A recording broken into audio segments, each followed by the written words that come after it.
muy buen día, muchas gracias por llegar a este punto de encuentro. Hoy día vamos a conversar de algo que cada dos por tres le está apareciendo en la televisión. Gente que de repente se cuelga de algún tipo de infraestructura o aparecen algunas organizaciones tapando las calles, generando tacos kilométricos o, por ejemplo, una toma de una carretera, como sucedió hace un tiempo, que también a la entrada de Santiago, que también generó gran caos vial. ¿De qué se trata? De las personas sin casa, sin vivienda. Vamos a conversar hoy día de la crisis habitacional con Santiago Beckdorf. Él es arquitecto, académico de la Facultad de Arquitectura y Arte de la Universidad del Desarrollo. ¿Cómo estás tú? Muy buen día. Muchas gracias por llegar a este punto de encuentro. Hola Miriam, ¿cómo estás? Muchas gracias por la invitación. Por acá todo bien. A ver, Santiago, partamos por el tema de que en campaña este gobierno dijo que se iban a crear 260.000 viviendas, eso fue lo que se prometió. ¿Qué está pasando hoy día? Vemos que se ha ido bajando el nivel de, no sé, por lo menos de anuncios, ¿no? De las cosas de las cosas que se estén haciendo. Me gustaría saber tu opinión respecto de qué está pasando en este momento con esto, porque lo que uno ve en realidad al final pasa a ser un poco como contradictorio, porque mucha promesa, pero no vemos acciones concretas, sino, por ejemplo, campamentos que se agrandan, asentamientos que van creciendo cada vez más. Sí, bueno, efectivamente, como tú bien dices, Miriam, el país atraviesa una situación muy compleja desde el punto de vista habitacional. Son más de 600.000 las unidades que están cifradas que se necesitarían para poder suplir, ¿no es cierto?, este déficit que existe hoy en día. Por otro lado, también está la situación de los campamentos, que es sumamente compleja. Hace unos meses tuvimos la oportunidad de estar conversando aquí mismo respecto a ese tema. Y estamos hablando de que son cerca de 80.000 familias viviendo en campamentos, cifra que debe ser la más alta del año 1996. Entonces, evidentemente un tema sumamente complejo y va a empezar a generar bastante presión desde la ciudadanía por respuestas y por soluciones. Ahora, para lo cual, ¿no es cierto?, el gobierno ha anunciado un plan de emergencia habitacional y es un programa que consta de 7 puntos fundamentales, ¿no es cierto?, que dice relación con recuperar el rol del Estado, ¿no es cierto?, en la planificación y en la gestión habitacional. Y en esto, entre paréntesis, podemos estar o no de acuerdo, ¿no? O sea, se pueden discutir cada uno de estos puntos para ver si son buenas medidas o no. Sin embargo, lo que el gobierno plantea es eso, recuperar el rol del Estado en la planificación y gestión habitacional. Como decías tú, la entrega de 260.000 viviendas durante este periodo de gobierno, esos son del orden de 65.000 viviendas al año. También impulsar los proyectos en todas las comunas y en todas las comunas del país para asegurar, ¿no es cierto?, el equipamiento social. Esto es importante porque el déficit, si uno empieza a desglosarlo territorialmente hablando, es sumamente distinto en la región metropolitana que en otras regiones. Por lo tanto, es muy importante entenderlo a nivel comunal y en una dimensión global. Y después, robustecer el banco de suelo público. Esto también es sumamente importante porque existen instituciones públicas que tienen suelo a disposición que podrían ser potencialmente proyectos urbanizables y de vivienda. Estamos hablando de las Fuerzas Armadas o algunas compañías, algunas empresas del Estado. Después, diversificar las formas de acceso a la vivienda, como la autogestión, las cooperativas y el impulso al arriendo. Esto también es importante porque bajo el actual modelo, en el fondo, donde existen soluciones habitacionales como los subsidios, nos hemos ido dando cuenta de que la coyuntura, ¿no es cierto?, propia de lo que está ocurriendo a nivel global y local. Estoy hablando de la pandemia, de las consecuencias de la pandemia, sobre todo la crisis económica, el encarecimiento de la construcción, etcétera, van a hacer que los subsidios se pongan, en el fondo, cada vez más difíciles, más caros. Por lo tanto, hay que empezar a explorar nuevas alternativas, ¿no es cierto?, para el acceso a la vivienda. También el plan de emergencia habitacional contempla relaciones más directas con los ciudadanos y los gobiernos locales. Esto también es importante, o sea, que los gobiernos locales sean capaces de traspasar rápidamente al gobierno central y al ministerio las necesidades que están teniendo sus localidades y finalmente estos procesos de producción habitacional más eficientes y modernos y sostenibles. Y este punto, yo diría, es uno de los más importantes, en tanto la industria tiene que avanzar hacia no sé si automatización es la palabra, ¿no? Pero algo más industrializado, más estandarizado, que en el fondo los procesos de construcción dejen de ser procesos tan lentos y se transformen en soluciones más ágiles. Entonces, yo creo que uno, claro, uno tiene la sensación de que estas noticias de alguna forma tienen bastante auge en ciertos momentos, después aparecen otras noticias y empezamos como a olvidarnos. Sin embargo, ahí es bastante latente el tema y nosotros hemos tenido un par de instancias en donde el ministro Montes ha de alguna manera comunicado la urgencia de contar con proyectos, con la colaboración entre las instituciones públicas, privadas, la academia, de manera de poder lograr soluciones más integrales y costo efectivas. Por otro lado, también, Miriam, y pasará la idea, hay 120.000 viviendas que están en proceso de ejecución y que se deberían entregar dentro de los próximos 4 años. Entonces, también ahí hay proyectos que vienen de la administración anterior y que todavía no han terminado de ser ejecutados. Está la Villa Olímpica, hay una serie de proyectos que son bastante paradigmáticos que deberían ser también entregados en los próximos años. Oye, en lo que tú nos acabas de contar, de decir, hay un montón de temas. Yo no te quise interrumpir porque venía y como Ujú. estaba con el tema, pero a ver, quiero saber algunas cositas. De partida, estos proyectos que ya se están realizando, ¿por qué son tan lentos, como dices tú? El tema de la industrialización, llamémosle, o del que sea el proceso un poco más ágil. ¿En qué topa? ¿Qué pasa? ¿Son los dineros? ¿Son los proyectos?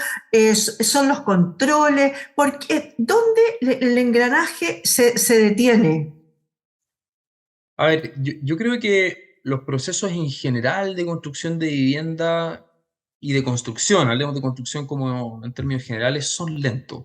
En primer lugar, hay todo un tema de gestión de suelo, que es lo primero, el primer, diríamos, no sé si problema es la palabra, ¿no? Pero cuello de botella que existe, porque uno dice, oye, pero si estamos llenos de suelo. Sin embargo, no es tan así, o sea, las ciudades tienen instrumentos de planificación y de regulación del suelo, y por otro lado, tú lo que quieres, y un poco el objetivo de todo esto, creo yo al menos, es que aprendamos de ciertos errores que hemos cometido en el pasado.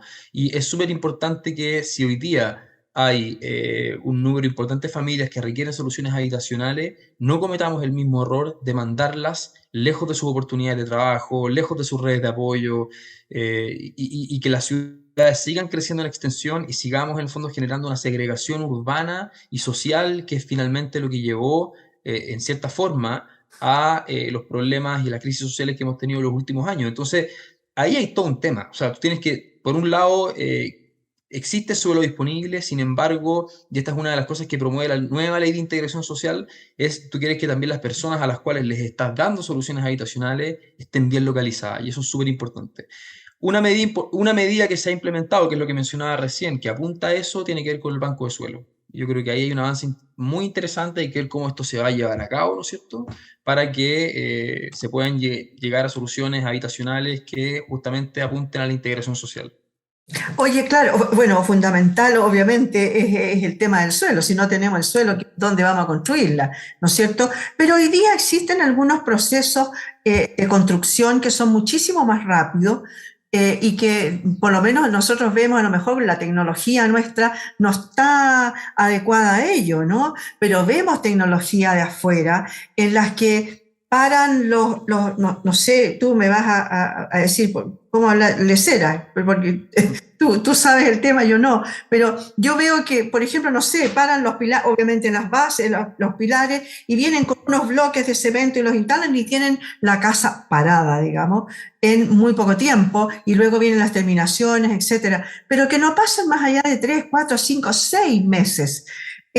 ¿Cuándo vamos a pasar de los proyectos y de los estudios y del ponernos de acuerdo al hecho concreto de empezar a decir, ya, en este suelo se van a construir, no sé, X cantidad de casas? Yo creo que, a ver, lo que tú dices es cierto, Miriam, y pasa que yo creo que a todos nos ha pasado cuando estamos sobrepasados de alguna forma por una situación determinada, dedicamos todo nuestro esfuerzo y toda nuestra energía a solucionar los problemas Y eso a veces no nos deja tiempo para pensar en maneras más eficientes de resolver las cosas o en nuevas soluciones que de alguna manera aporten valor. Yo creo que hoy día lo que le ocurre al país en materia habitacional es eso. Es que en el fondo hay que solucionar un grave problema y hay urgencias que hay que solucionar. Entonces, claro, uno piensa la vivienda industrializada, uno se pone a mirar para afuera, vamos a encontrar un montón de ejemplos. En China se levantan edificios en madera, por ejemplo, en cosa de semanas. Entonces uno dice, oye, ¿por qué no estamos haciendo lo mismo acá? Y ahí hay un tema, por eso vuelvo a lo que te comentaba anteriormente. Yo creo que la colaboración que tiene que existir entre las urgencias que tiene el país, la gestión que puede hacer el Estado, y aquí hay que ser súper realistas. A veces cuando uno dice el fortalecimiento del rol del Estado en materia habitacional, chuta, ¿cuánto va a ser capaz de gestionar el Estado? ¿Por qué mejor no apoyarnos de las capacidades que ya existen hoy día en la industria, en el mundo privado, como te mencionaba antes, en la academia? Y yo creo que ahí es donde tiene que generarse esa relación virtuosa para poder llegar a estas soluciones. Por lo pronto, yo creo que los esfuerzos van a estar enfocados en tratar de moverse de manera más ágil, ¿no es cierto?, en todo este viaje que significa, que es un poco lo que hablábamos recién, ¿no es cierto?, desde la adquisición del suelo, que sea un buen suelo, bien localizado, y que por otro lado también las soluciones habitacionales que se entreguen sean buenas. Estamos acá lidiando con dos cosas, ¿ah? Hace décadas atrás en este país, cuando también teníamos un déficit habitacional alto, la gente más bien lo que quería era una solución. Ellos querían su vivienda. Sin embargo, hoy día tú te das cuenta que es más complejo que eso. Hoy día te están pidiendo una vivienda, pero de ciertas características. Ya no basta solamente con que tú le digas a una familia, aquí tiene su vivienda y sus llaves, sino que ellos quieren que cumpla con ciertos requerimientos de superficie, que tenga un acceso a un espacio público, que es todo muy legítimo y está perfecto, porque estamos pasando de una visión más bien cuantitativa del aspecto de la vivienda a una más cualitativa. O sea, ya no solamente queremos viviendas, sino que queremos viviendas, pero buenas viviendas. Entonces eso le agrega también un grado de complejidad adicional. Claro que sí. Hemos escuchado a muchas personas que de repente dicen, sí, claro, pero yo quiero tener una vivienda en que por lo menos tenga dos, tres dormitorios, porque los hijos, que tenga un Exacto. piecito, que tenga un jardín, lo cual hace solamente que la ciudad vaya creciendo, creciendo, creciendo hacia los costados, ¿no? Y ahí tengo una pregunta. ¿Hay alguna forma de, si tú dices muy ciertamente que a la gente se le tiene que dar solución habitacional más o menos cercana donde hay oportunidades de trabajo, de escuela, de salud, etcétera? ¿Hay alguna forma de mirar un poco más a largo plazo y, por ejemplo, hacer, no sé, si, pero cuotas, por ejemplo, para cada región a la que, según la cantidad de, no sé, de oportunidades de trabajo que existan ahí, ofrecer algunos beneficios adicionales a personas que se quieran trasladar a vivir a esos lugares? Te pongo el caso, no sé, siempre de repente aparece así en las noticias, en el Twitter, aparece de repente, me pagan no sé cuánto por irse a vivir a una isla en Italia, por ejemplo, no sé, cómprese un castillo viejo en, no sé, $1.000, y usted lo reforma y usted vive ahí gratis por 99 años. Claro. ¿Hay alguna fórmula que se pueda establecer acá en Chile en que uno pueda decir, a ver, para tal región, una cuota de tantas habitaciones, pensando en las posibilidades económicas que tiene esa región? Es que yo creo que ahí lo último que tú mencionas es la clave de todo, porque las personas de alguna manera vienen a las ciudades porque las ciudades son las que les ofrecen las oportunidades laborales, acceso a los bienes y servicios, eh, no sé, espacios de formación, crecimiento, etcétera, etcétera, etcétera. Yo creo que el tema está en que, a ver, y por otro lado hay un fenómeno bien interesante que yo creo que vale la pena revisarlo. Durante la pandemia, en donde vimos que se instaló la modalidad del teletrabajo en muchas empresas, no todas, Uh -huh. se generó también un proceso de migración de personas que dijeron, oye, si yo puedo teletrabajar, o me dejan teletrabajar algunas semanas y otras tengo que estar presencial, no es tan imprescindible que yo esté en Santiago, o que esté, no sé, en Valparaíso, o que esté en Concepción, o que esté...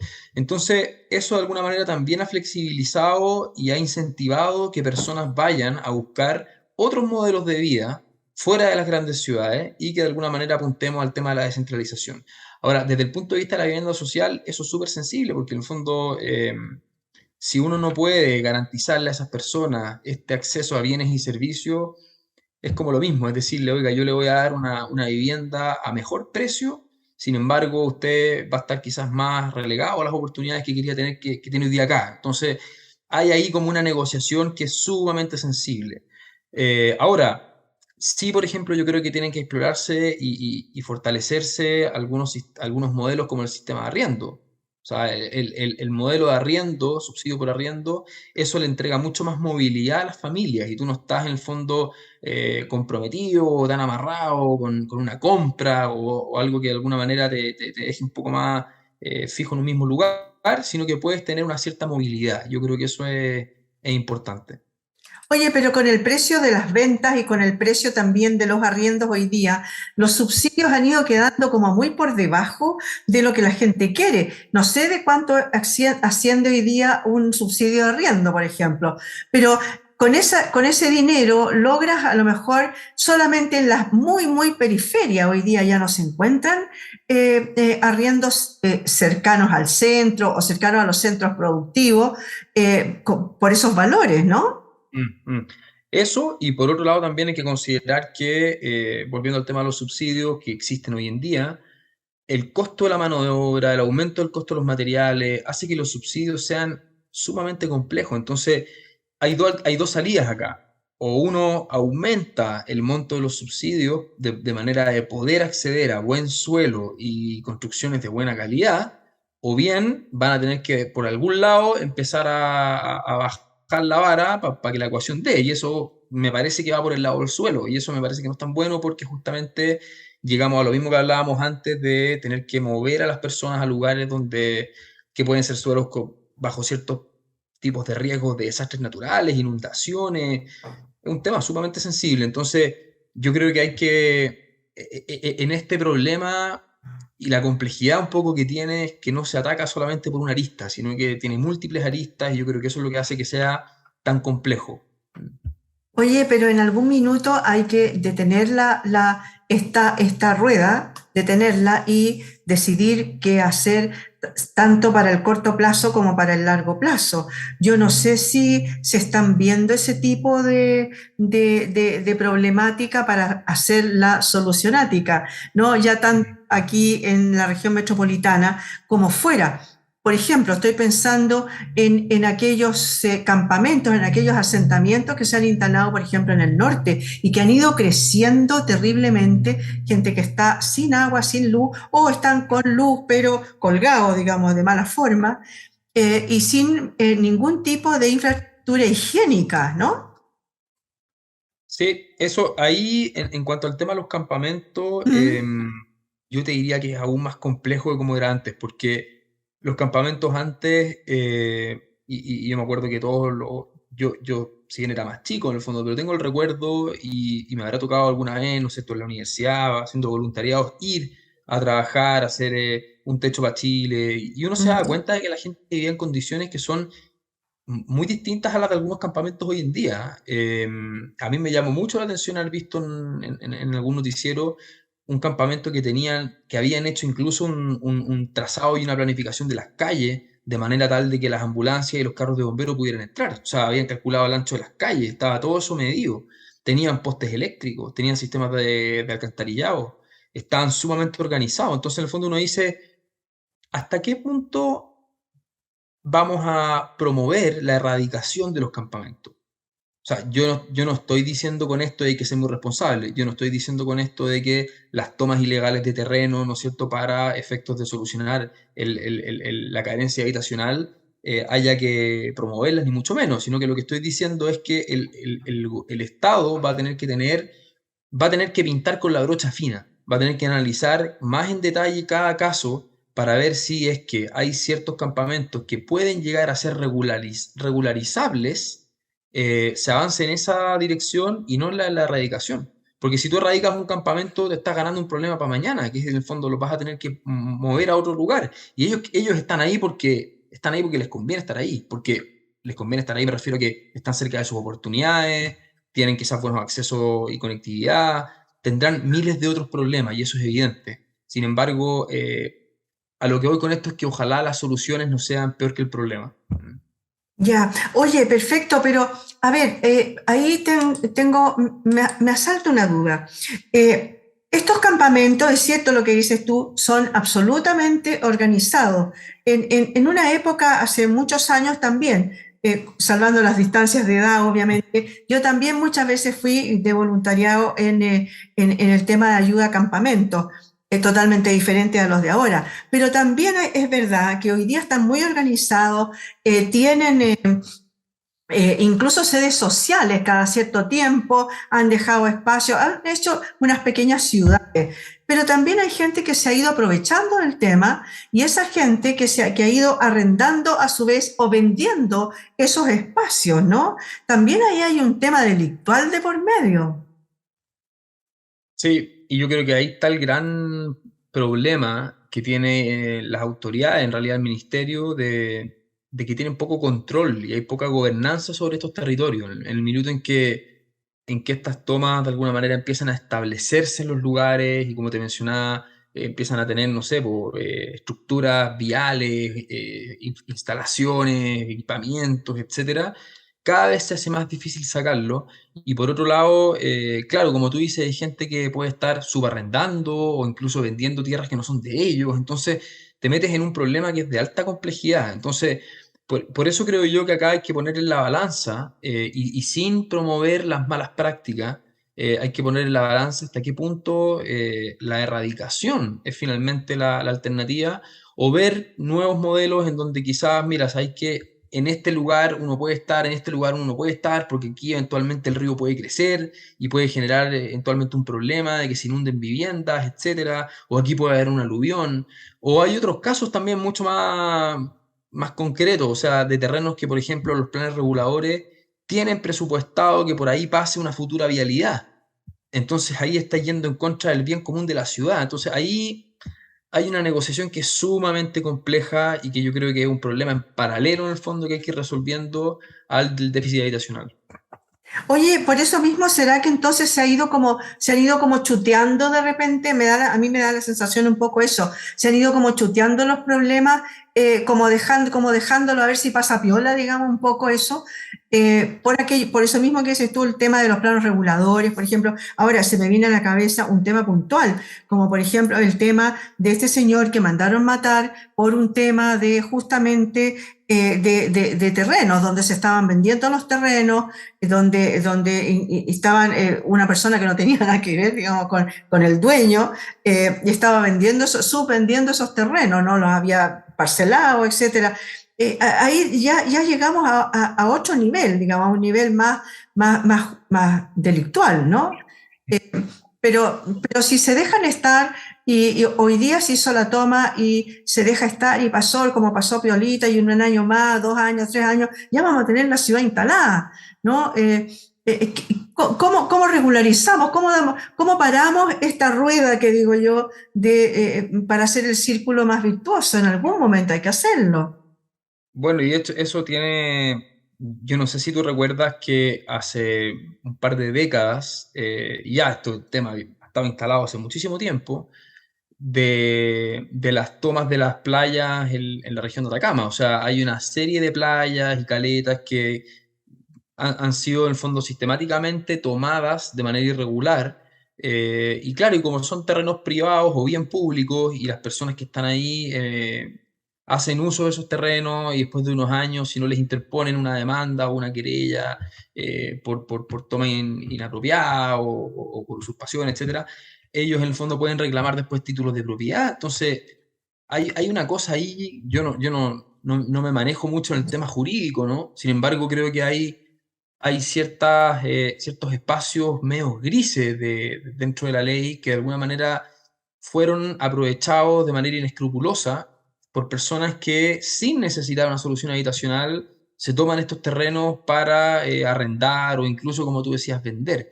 Y hoy día tú ya no puedes, no es mucho lo que puedes hacer cuando vas a una playa en el norte que tiene más de, no sé, 2.000 viviendas. Entonces, ahí lo que te decía yo, que yo creo que lo que se tiene que hacer es empezar a hilar fino, o sea, pintar con la brocha más delgadita, ¿no es cierto? Y ver en qué lugares sí es importante relocalizar personas porque están bajo zonas de riesgo de tsunami, etcétera, y en qué otros lugares eventualmente se podrían quedar.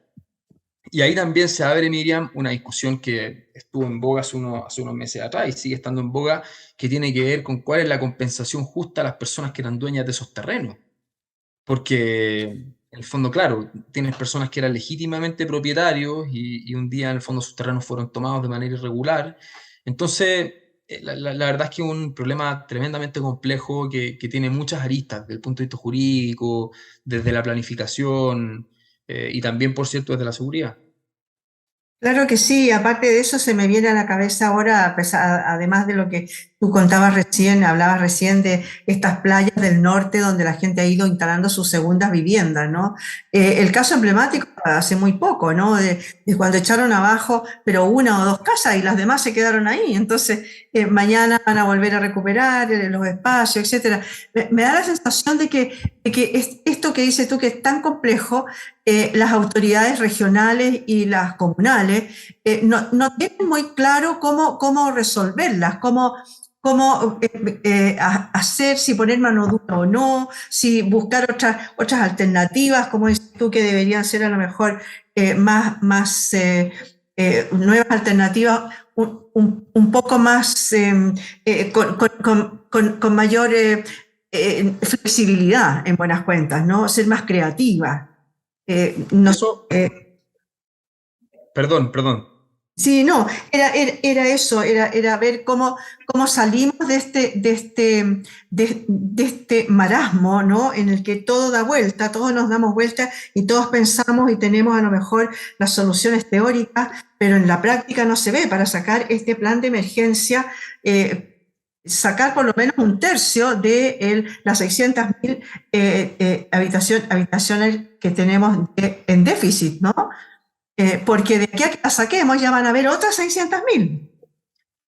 Claro, ahí yo creo, Miriam, que esto tiene que ver con lo que hablábamos anteriormente. Si al final los gobiernos regionales o las autoridades locales están con urgencias, ellos van a ir a atacar las urgencias. Claro.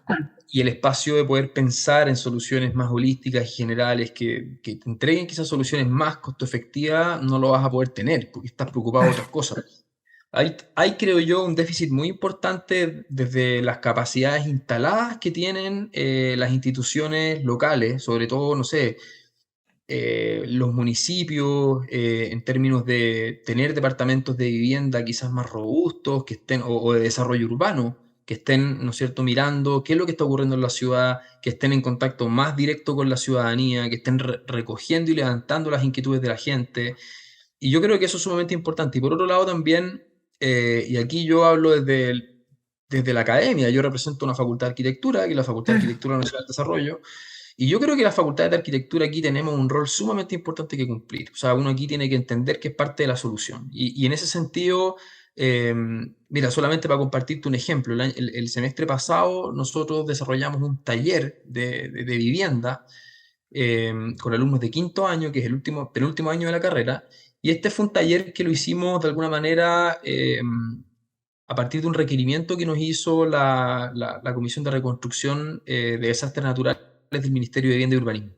Y es que el ministerio tiene un banco de proyectos. Es como que yo te dijera, tengo una bolsa dentro de la cual yo voy, necesito hacer una vivienda porque hubo un incendio en Castro y yo voy a mi repositorio de viviendas y tengo estos proyectos que ya están con la prefactibilidad técnica, ya cumplen con todos los requisitos técnicos para poder ser en el fondo ejecutados. Ahí te ahorras un montón de tiempo, que es un poco lo que hablábamos al principio, ¿dónde están estos cuellos de botella? Y se desarrollaron 18 prototipos de vivienda en extensión, vivienda colectiva en altura, y yo creo que eso es un aporte tremendo. A veces uno piensa que son ejercicios que quedan netamente en lo teórico, sin embargo, el equipo del ministerio estaba sumamente agradecido y en su minuto el ministro lo dijo. O sea, estas son los tipos de iniciativas que aportan hacia las soluciones. Entonces, yo ahí insisto, creo que las universidades tenemos un rol sumamente importante que cumplir, ¿no es cierto?, en esta crisis habitacional por la cual estamos viviendo. Por supuesto, y a lo mejor una de las soluciones creativas sería esto, justamente lo que dices tú, tener a la academia de lado, que aproveche de tus propios alumnos, digamos, de hacer todos los estudios de factibilidad previos para tener e incluso estudio de suelo, estudio de materiales, etcétera, todo lo que tienen que hacer previo a hacer alguna casa o algún población, etcétera. Porque el otro día leía en un diario un titular que decía el déficit de la vivienda tiene mecha corta. Es algo que puede producir el día de mañana, a lo mejor muy cercano, de nuevo no sé, 18 de octubre, 19 de octubre, y ahora va a ser a lo mejor 8 días, 8 meses, pero puede ser un nuevo comienzo de conflicto social. Yo creo que de todas maneras, yo creo que es un problema que como tú decías al principio, Miriam, no hay que quitarle la vista, no hay que dejar que sea solapado por otras noticias aparentemente más importantes. Yo te diría que este es uno de los grandes problemas que tiene, por los cuales atraviesa el país. Lo que pasa es que durante mucho tiempo estuvimos preocupados de la pandemia, que era una cosa evidente, ¿no es cierto? Porque es un tema de salud pública, sanitario, Oye, etcétera, pero es que emergente. esa labor que ustedes realizaron, por ejemplo, fue muy poco visibilizada. Yo creo que nadie sabe ese tipo de cosas que ustedes hacen, ¿no? Son muy poco difundidas. Muchas gracias, Santiago. Se nos va el tiempo. Muchas gracias por haber estado hoy día con nosotros. Muy esclarecedor todo lo que nos has dicho. No, muchas gracias a ti, Miriam, por la invitación y espero vernos pronto. Pero de todas maneras, conversamos hoy día con Santiago Beckdorf, eres arquitecto, académico de la Facultad de Arquitectura y Arte de la Universidad del Desarrollo. Muchas gracias por haber estado hoy día con nosotros en este punto de encuentro.